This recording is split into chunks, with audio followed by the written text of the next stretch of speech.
Signatures ఎక్కువ ఉన్నాయి question అంచేత కొంచెం అధ్యక్ష, ఏదైతే సాంబశివరావు గారు చెప్పిన అనేక విషయాలు ఏకీభవిస్తున్నాను సార్.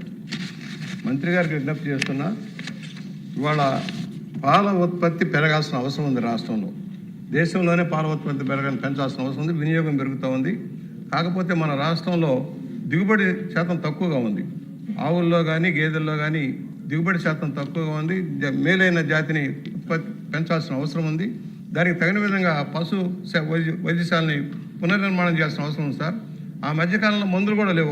ఒక సందర్భంలో మందులు లేకపోతే ప్రైవేట్ కొనుక్కునే పరిస్థితి వచ్చింది. ఈ మధ్యకాలంలో రెక్టిఫై చేశారు మంత్రి గారి దృష్టిలోకి తీసుకొచ్చిన తర్వాత.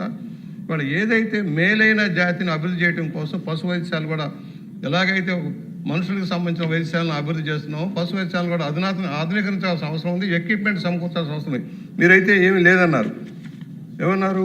రాష్ట్రంలో కొన్ని పరిస్థితుల్లో పరికరాల కొరత ఉందని. పరికరాల కొరత ఉంది సార్, పరికరాల కొరత ఉంది. అది తమ దృష్టిలో పెడుతున్నాం. పరికరాలు సప్లై చేయాల్సిన అవసరం ఉంది. వైద్యుల నియామకం చేయాల్సిన అవసరం ఉంది. చాలా చోట్ల ఖాళీ ఉన్నాయి, సిబ్బంది లేరు. మనుషులనే తెచ్చుకోమంటున్నారు. ఎవరైనా పశువులు కట్టేయాలన్నా దాన్ని మళ్ళీ ట్రీట్మెంట్ చేసేటప్పుడు మీరు మనుషులను తెచ్చుకోమనే పరిస్థితి వస్తుంది. తగిన విధంగా సిబ్బంది నియామకం చేయవలసిందిగా కోరుతూ, ఒకటి పాల ఉత్పత్తిలో ఏదైతే కల్తీ పాలు లేకుండా చేయడం కోసం కూడా చర్యలు తీసుకోవాల్సిన అవసరం ఉంది.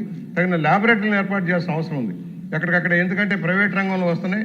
పాశ్చరైజ్ చేయాలి అధ్యక్ష, పాలని పాశ్చరైజ్ చేయాలి. పాశ్చరైజ్ చేయకుండా డైరెక్ట్గా తీసుకొస్తున్నారు. నేను జరిగిన సంఘటన చూసాం. ఎప్పుడైతే పెద్ద కంపెనీలు పాశ్చరైజేషన్ చేసి బాటిలింగ్ చేసి లేకపోతే సాచెట్స్ ద్వారా అమ్ముతారు.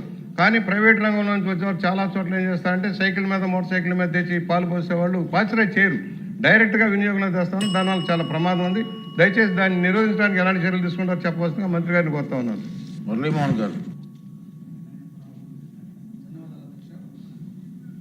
చిత్తూరు జిల్లా పాల ఉత్పత్తిలో అగ్రగామిగా ఉన్నటువంటి జిల్లా అధ్యక్ష, ముందుగా మంత్రి గారికి నేను అభినందనలు తెలియజేస్తున్నాను అధ్యక్ష.